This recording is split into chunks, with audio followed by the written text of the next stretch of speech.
kita putar dengan berarti kan kita nanti kayak sama dengan kayak mencari integral gitu, mencari luasnya terus dikalikan delta x, sehingga integral dari batas bawah batas atas dikalikan luas permukaan yang bawah tadi, luas alas lah kalau gitu, seperti itu Bu. Ada yang kelupaan? Dikalikan dengan apa?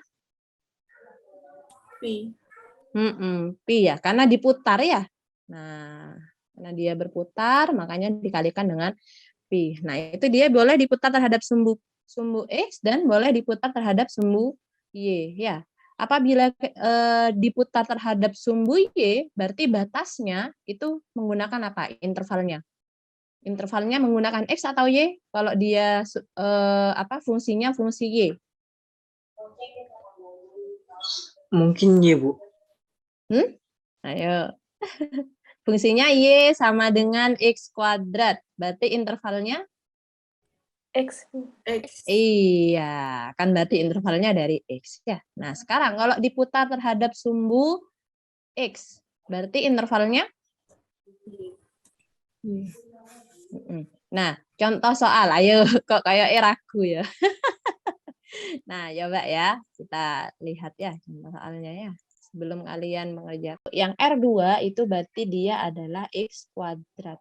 Kita kurangkan, setelah dikuadratkan, kemudian dikalikan dengan Pi dan delta X ya. Nah, ini kan tadi dipotong-potong ya. Dipotong menjadi, kemudian di sini ada yang namanya delta X. Sedangkan ini adalah tingginya ya, atau H. Nah, sehingga diperolehlah delta V-nya itu mendekati Pi dikalikan akar dari 8X kuadrat dikurangi X kuadrat pangkat 2 dari delta X. Ini ya. Sehingga V-nya itu adalah, ini kemarin pakai apa? Konsep limit ya. Limit delta X berarti mendekati 0. Sehingga diperolehlah integral dari 0 sampai 2. Nah, 0 sampai 2 itu dapatnya dari mana? Dari sini kan tadi ya. Nah, berarti ambil dari apa? Titik apa? Titik potong. Gimana caranya menemukan titik potong antara dua buah kurva? Diapakan? Y1 sama dengan Y2. Iya, betul. Nanti diperolehlah 0 sampai 2 ya. Nah, kemudian kita lakukan operasi. Nah, ini kan akar 8X dikuadratkan, itu kan jadinya 8X ya. Ini kalau dikeluarkan kan jadinya 8X pangkat setengah ya, dikuadratkan. Ini operasi apa? Sifat dari apa? Eksponensial ya. Nah, berarti kan boleh jadi 8X pangkat setengah dikalikan 2, berarti jadi sisa 8X gitu ya. Nah, ini X pangkat 4, jadinya diperolehlah seperti ini ya. Diintegralkan, maka diperolehlah volumenya itu adalah mendekati 30,16. Nah, itu kalau menggunakan metode cincin ya. Jadi kalau metode cincin ada pengurangan antara fungsi yang atas dikurangi dengan fungsi yang bawah. Nah, berbeda dengan metode cakram yang tadi ya. Kemudian ada lagi metode.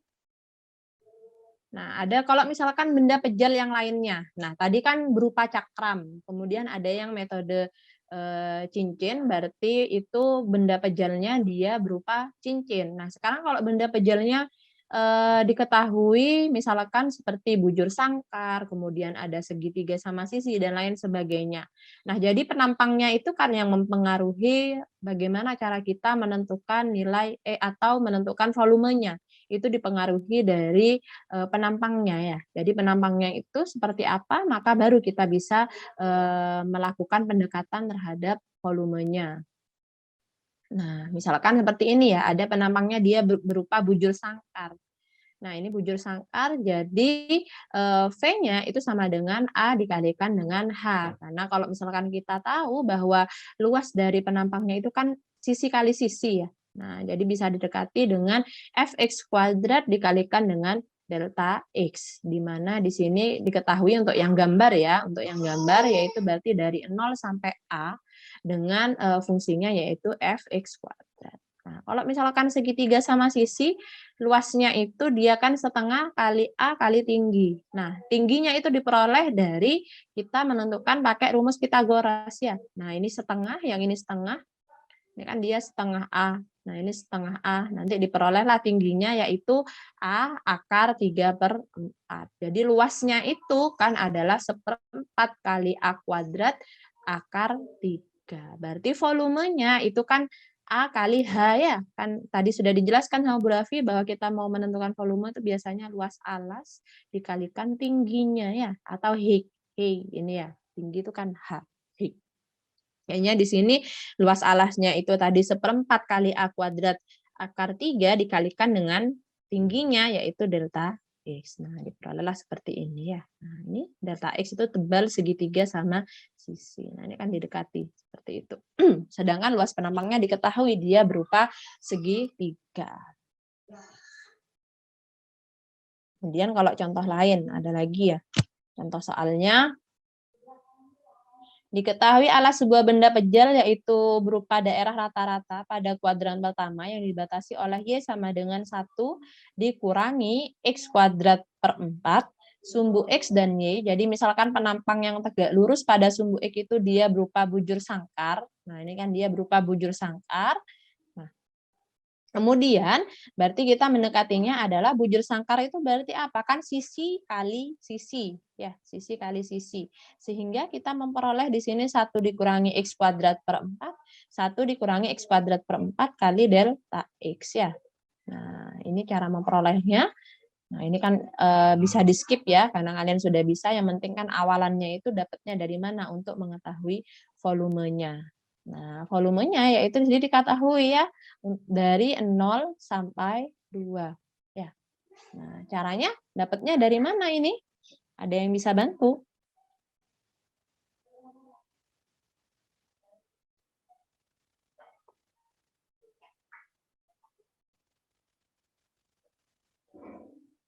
Pakai apa?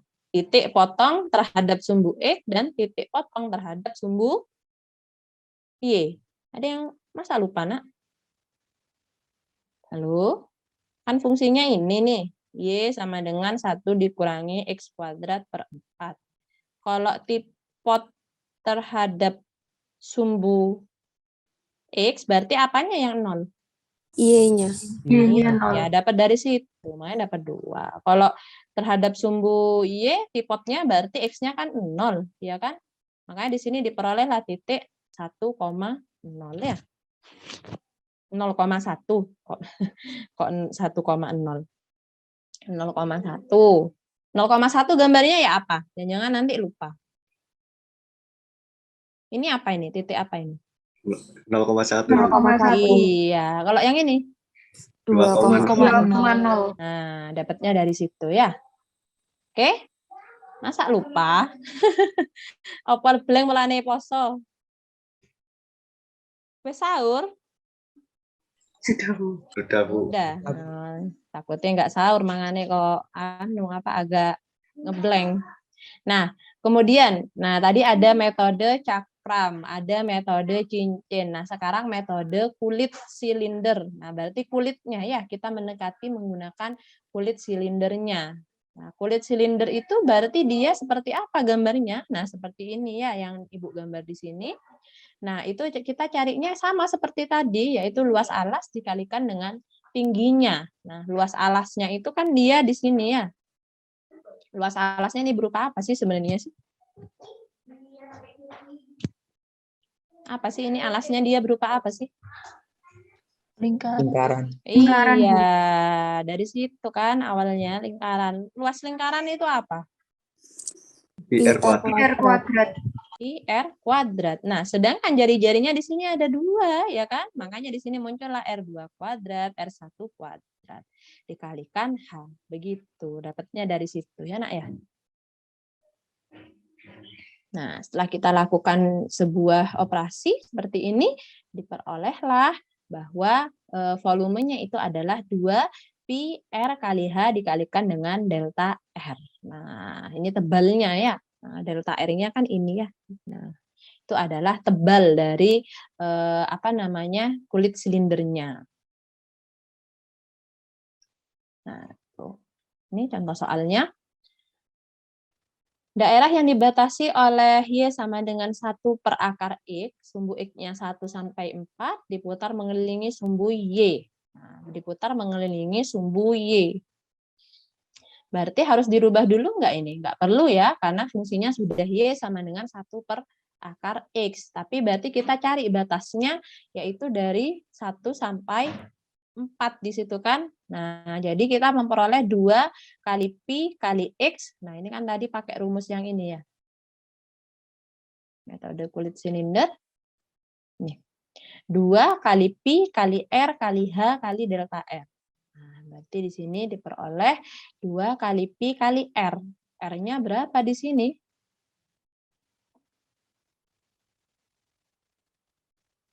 Ayo. Ini? Ya, 2 kali Pi dari ini ya, secara gambarannya ya. Nah, setelah kita tadi mendekati sebuah volumenya, yaitu 2 kali Pi kali R kali H kali delta R, kemudian kita membuat partisinya. Nah, kita iris daerah itu secara tegak dan kemudian diputar mengelilingi sumbu Y, maka akan terbentuk seperti benda pejal dengan tiap irisannya membentuk sebuah potongan yang menyerupai kulit silinder. Nah, ini kan kulit silindernya ada yang ditebalkan ini ya, warna birunya.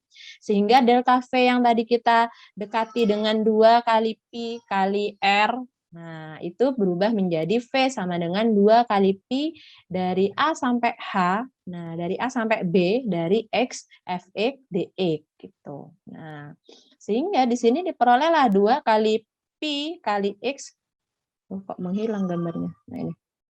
2 kali Pi kali X kali Fx. Fx-nya dia adalah 1 per akar X dikalikan delta X. Sehingga diperolehlah, berarti di sini 1 sampai 4 ya. Volumenya, intervalnya dari 1 sampai 4. Nah, diperoleh seperti ini. Ini ya. Bentar ya, kok cepet ini. Nah, ada juga yang disebut sebagai penggabungan metode. Jadi ada metode cakram, tadi kan volumenya adalah Pi kali R kuadrat. Nah, kalau misalkan dia satu kurva, maka kalau misalkan diputar terhadap sumbu X, maka di sini fungsinya adalah fungsi Fx ya. Sedangkan kalau terhadap sumbu Y, maka fungsi Y. Kalau misalkan dua kurva, maka kita lakukan pengurangan antara dua kurva dikalikan dengan Pi. Gitu ya. Nah, ini untuk metode cincin dan ini untuk metode kulit silinder, baik itu diputar terhadap sumbu Y maupun diputar terhadap sumbu X. Nah, ini kesimpulan dari metode-metode yang sudah dijelaskan tadi. Nah, sekarang silahkan kalian mencoba mengerjakan ya untuk yang absennya ganjil. Ganjil itu akhirannya ya di sini NIM-nya, misalkan kayak siapa di sini ada yang NIM-nya nih 76 ya, Mbak Maira Fadila 76, berarti Mbak Maira nggak perlu mengerjakan yang ini ya nak ya, cukup langsung mengerjakan yang ini ya untuk absen genap. Nah, ini untuk absen ganjil, sedangkan untuk yang terakhir itu adalah untuk semua absen. Nah, silahkan gambarkan sketsanya. Nah, untuk sketsanya boleh kalian menggunakan manual gambarnya atau boleh menggunakan bantuan software ya, MATLAB atau Maple. Silahkan bebas. Nah, nilainya pasti tentunya berbeda ya, kalau misalkan gambarnya manual sama yang menggunakan software. Nanti nilainya Ibu bedakan.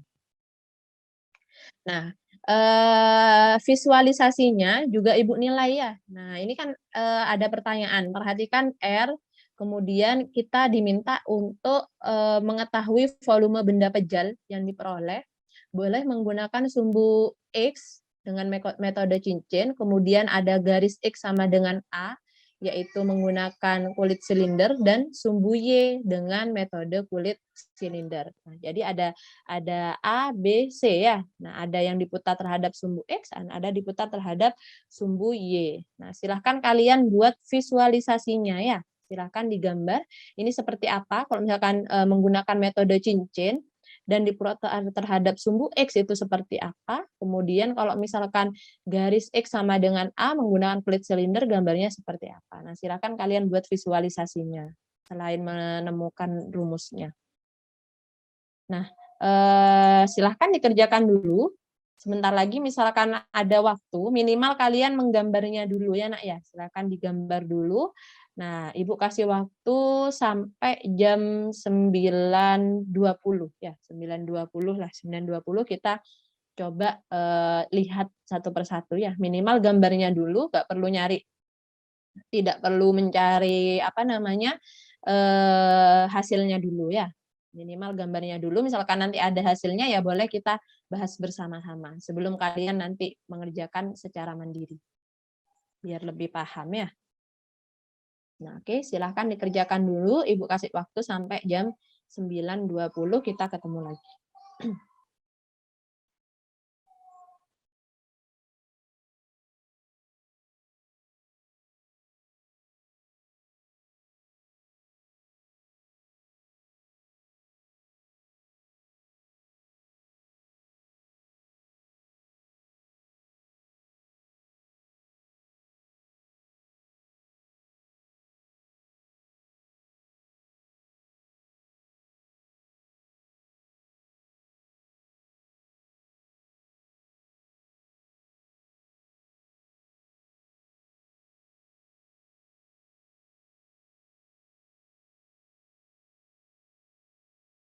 Y.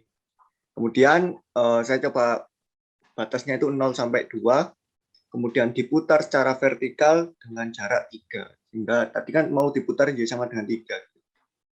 Ya, mungkin saya masih bingung di line of revolution ini, Bu. Jadi kalau diputar horizontal itu gimana gitu. Kalau vertikal itu seperti apa? Mungkin tebakan saya kalau vertikal itu Y sama dengan 3. Mungkin seperti itu, Bu. Kalau vertikal gimana, coba diputar nak gambarnya. Sebentar. Ini vertikal, Bu. Kalau horizontal mungkin.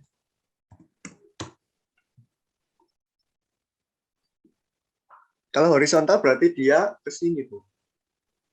Muternya Vertikal itu berarti kan sumbu tegak. Kalau vertikal sumbu tegak, kalau horizontal sumbu yang mendatarkan ya. Ya. Berarti vertikal dengan jarak 3. Maka jadi seperti ini. Oke. Ya, ini Y-nya 3, kemudian Diputar berdasarkan apa itu tadi dimintanya? Y sama dengan diputar 3. sumbu X atau Y? Y sama dengan 3 kan ya? Ya. Ya.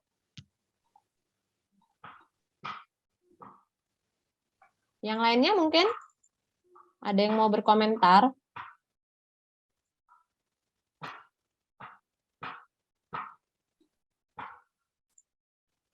Atau ada yang sudah nyoba pakai manual?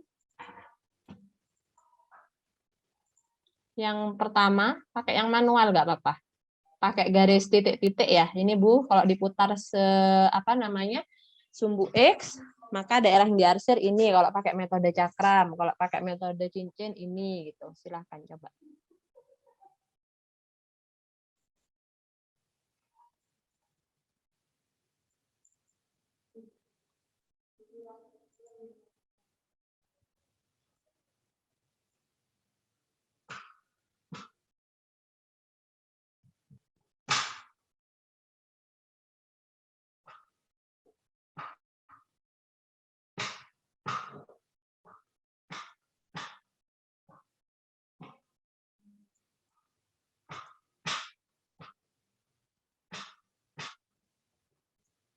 Ada?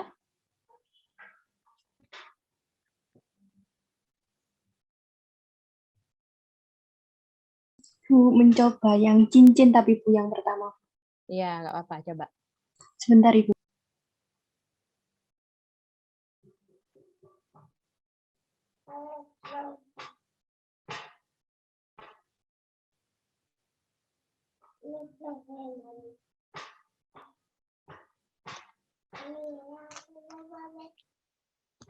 Untuk yang nomor 1 maupun nomor 2 itu kan fungsinya tidak ditentukan ya. Jadi kalau misalkan menggunakan aplikasi juga nanti pastinya kerepotan. Sedangkan fungsinya itu harus bisa ditentukan. Nah, boleh kalian mencoba beberapa fungsi ya. Nah, boleh visualisasinya pakai fungsi yang kalian tentukan sendiri boleh. Atau pakai yang manual, gambar fungsinya itu bebas seperti yang ada di gambar itu ya. Nah, itu kalau yang digambarkan dia fungsinya tidak ditentukan kan, fx-nya itu seperti apa, bentuk fungsinya, gx-nya juga tidak ditentukan, tapi dibuat secara umum. Jadi kalau misalkan mau menggunakan software juga agak susah ya, karena tidak bisa ditentukan fungsinya. Silahkan Mbak Galuh. Izin share screen.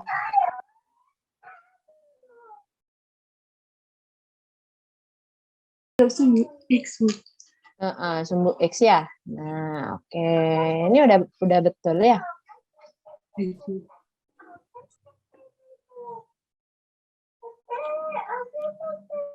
Izin stop share, Bu. Oke, yang lainnya? Mungkin ada yang mau coba yang lainnya?